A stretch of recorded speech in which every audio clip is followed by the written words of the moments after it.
Hey, hi everyone. My name is Jerry Wise. I'm a life and relationship coach. I've been helping people for 45 years. And I have a new video. This video is entitled 22 Rules of a Dysfunctional Narcissistic Family. And I'd like to thank Julie Hall and her book, The Narcissist in Your Life. And she also hosts the Narcissist Files as well. And I hope you'll look her up and take a look at her book. It's excellent. And I'd like to share her rules and my rules as well to maybe help you round out narcissistic family rules. There are unspoken rules in the family. There are unspoken rules in any family. It doesn't even have to be dysfunctional families. But certainly, if there's a narcissist in the family, there's going to be some dysfunctional nature to the family. And if there's a narcissistic parent or narcissistic both parents, then we've got some real struggles and problems. Or if we have a narcissistic parent and a very checked out other parent who's either codependent or very much avoidant and also people pleasing or in that way, then we have lots of problems going to happen in the family, particularly for the kids. And I'm talking about, if we're adult children of a narcissistic family, then these rules are probably going to sound pretty familiar. And narcissistic homes have unspoken rules of engagement that dictate interactions among the family members. And that I go further to say, not only do they dictate the interactions of family members and the rules of engagement, but they also affect the emotional field and infuse the emotional field of the family. They educate and imprint and infuse the emotional field of the family, which is also infused into us, and then we take that on into adulthood. And then we live out an adult child of a narcissistic family kind of symptoms, problems, hurdles, dysfunctions, lack of self-awareness, kind of, self-limitation kind of problems that we have when we're adults.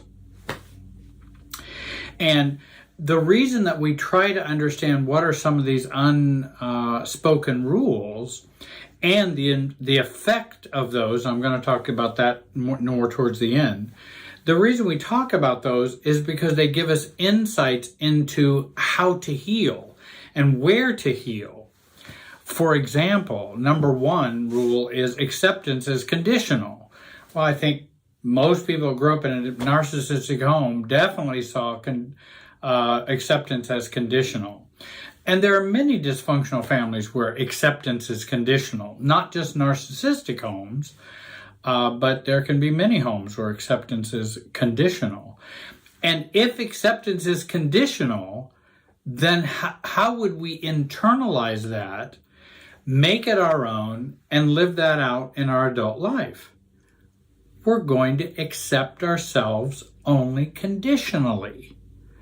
And so if I'm not perfect, if I don't do everything right, then I'm not going to accept myself. I can't accept myself as I am because I've internalized this acceptance is conditional rule and it's infused into the emotional field in which I operate emotionally.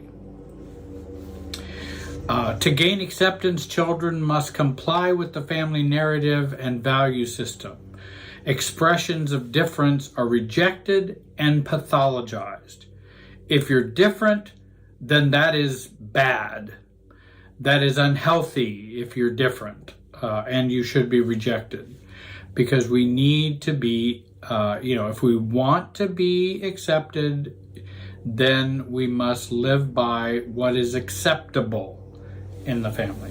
Number two, an unspoken rule, submission is required.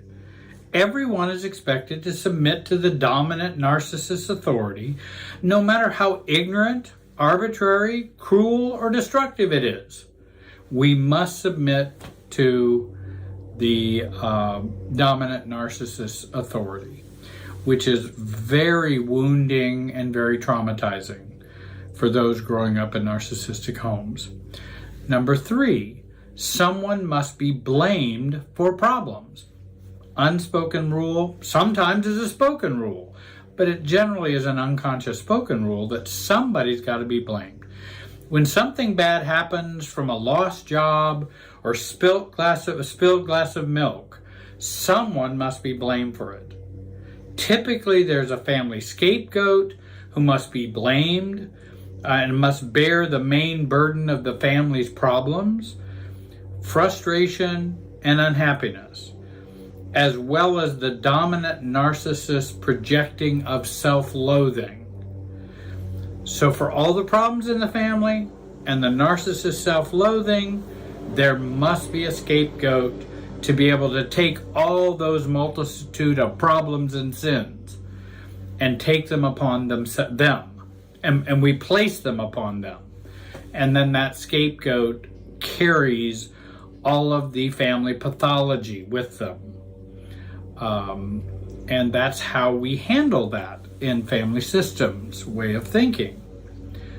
Sadly, it is traumatizing for the scapegoat and maybe allows some breathing room for the family, but sadly, anytime there are roles, anytime there are scapegoats, golden children, all those kinds of roles, everyone loses. Number 4, vulnerability is dangerous, and it can persist for years and years. This, you always think of never be vulnerable because it is always very dangerous. Be very careful because you will be shot down for it. You will be punished. You'll be shamed. You'll be corrected. You'll be blamed for vulnerability. Number 5, you must take sides. And just as there is always blame and shame, there are always sides in a narcissistic home. And if you are not on the dominant narcissist side, you are wrong. Children often feel forced to choose between parents, siblings, and other family members. And it's very difficult to have to do that. It puts us in a very difficult triangulating place in which if I choose not to take a side, there can be consequences. If I take a side, there are consequences. And so I must choose from 2 bad consequences. Well, children grow up learning that, and then they feel their whole life is a choice between bad consequences. And their whole life gets formulated into a formulation in which I'm always going through that time and time again. There are only bad choices. Never a good choice over a bad choice. There's always 2 bad choices that I have to choose from. And many times adult children of narcissists will find their lives shaped in that way. The good news is we can get out of that formulation that way. Number 6, there's never enough love and never enough respect to go around. This is the whole zero-sum game. There's only so much favor that can go around.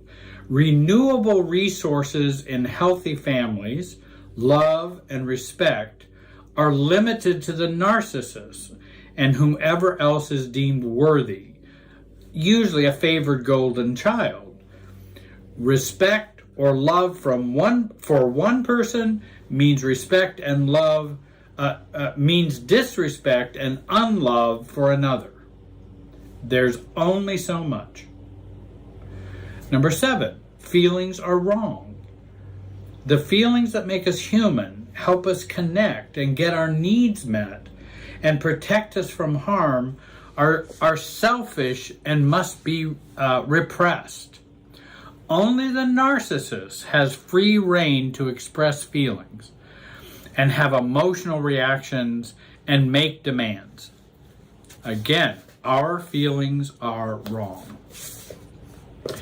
And one-upmanship and favoritism and constant comparisons create a harsh, competitive environment that undermines trust, breeds hostility, and betrayal. And again, I think that one-upmanship is always present as rule number 8. Rule number 9, appearances are more important than substance. Even if everyone is suffering, they must all smile for the family photo. Appearances are more important than people.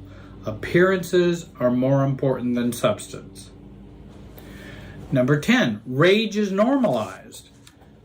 Everyone is expected to swallow and endure the dominant narcissist's irrational, explosive, and perhaps also violent rage. This may be magnified by other forms of mental illness and or addiction. Again, rage is normalized. And we carry that on into adulthood, and then we accept more anger and accept more rage than we should be. Number 11, denial is rampant. To sustain the dominant narcissist's control over the family, there is a denial of abusive incidents, ongoing mistreatment of the scapegoat, and routine forms of neglect.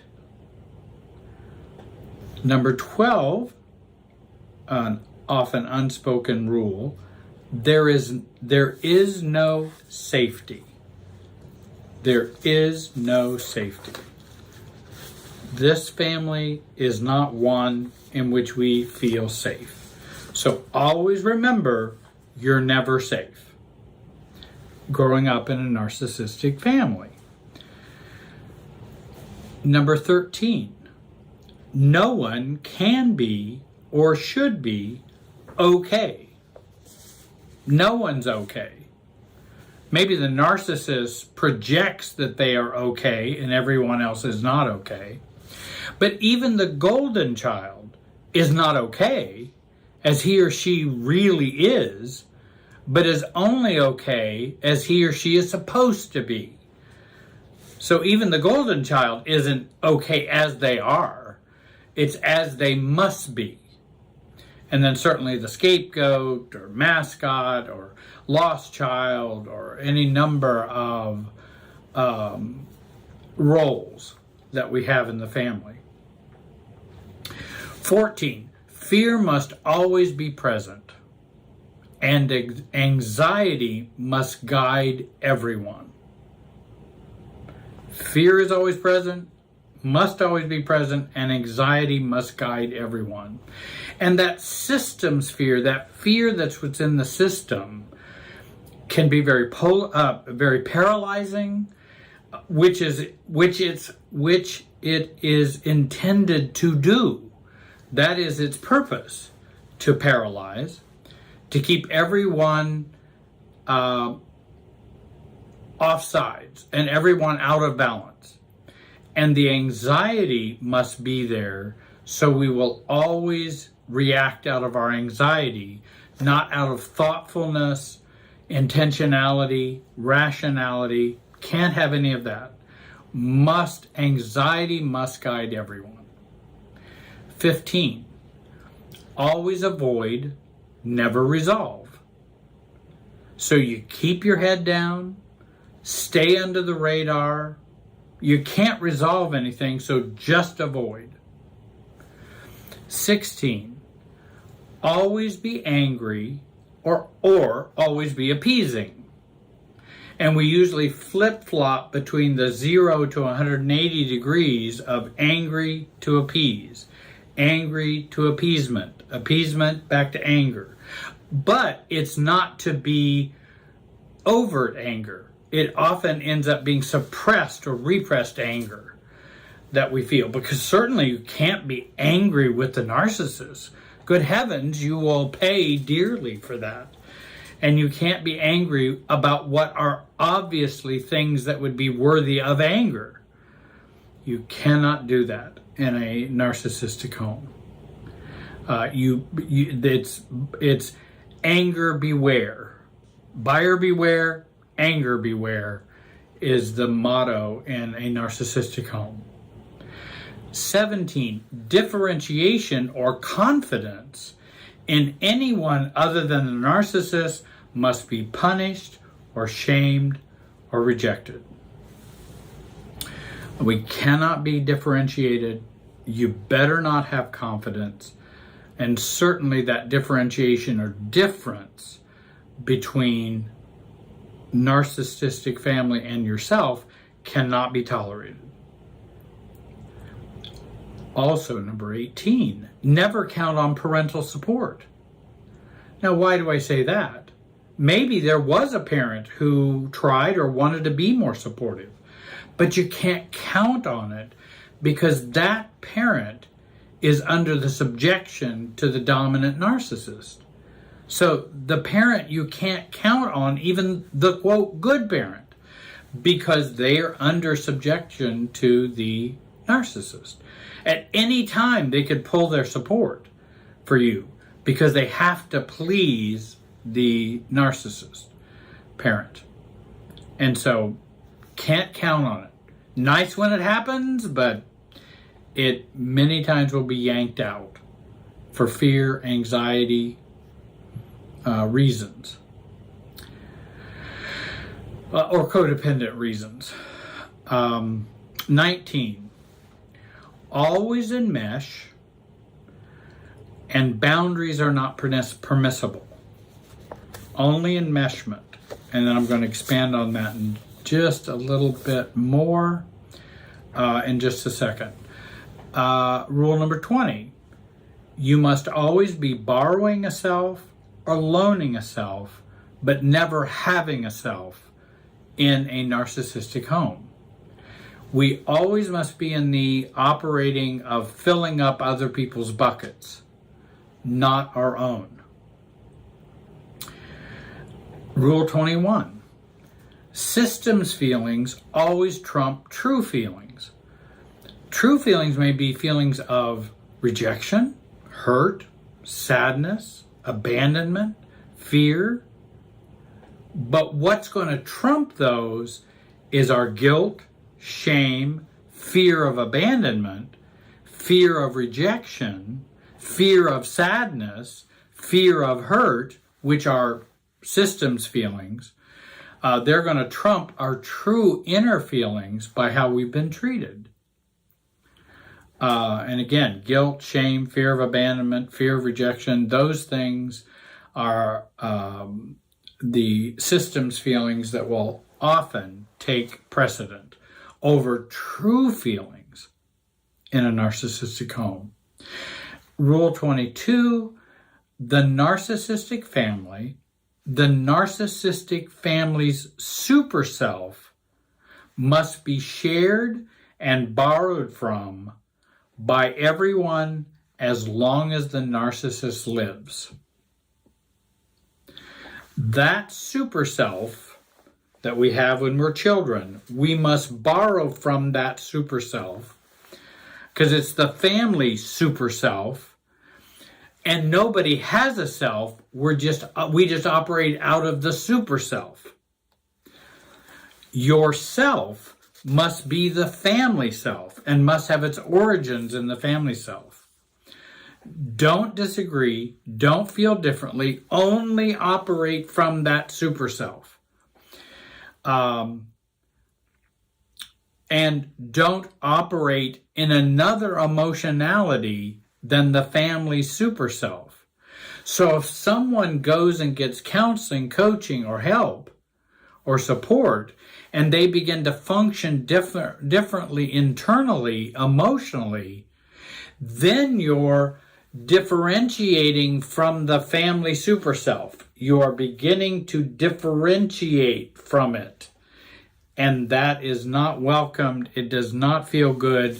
It will be it will be condemned. It will be reframed as selfishness and a lack of love and support for the narcissistic family and the narcissistic super self that we all are supposed to share. So what happens when we have all of these unspoken rules? What does this create? Certainly low self-esteem, a strong internal critic. The narcissistic parent bequeaths the criticism or the critic to the child. This is your inheritance. Take me with you always. And we do. And we internalize it and take it. And then we criticize ourselves all the time internally. It creates unresolved grief and loss. Internal inner vows, such as I will never be vulnerable again, ever, because it's never safe. So I will never do that. Well, now I'm a 45-year-old adult, and I'm still vowing to never be vulnerable. Well, what does that do for relationships, marriages, parenting?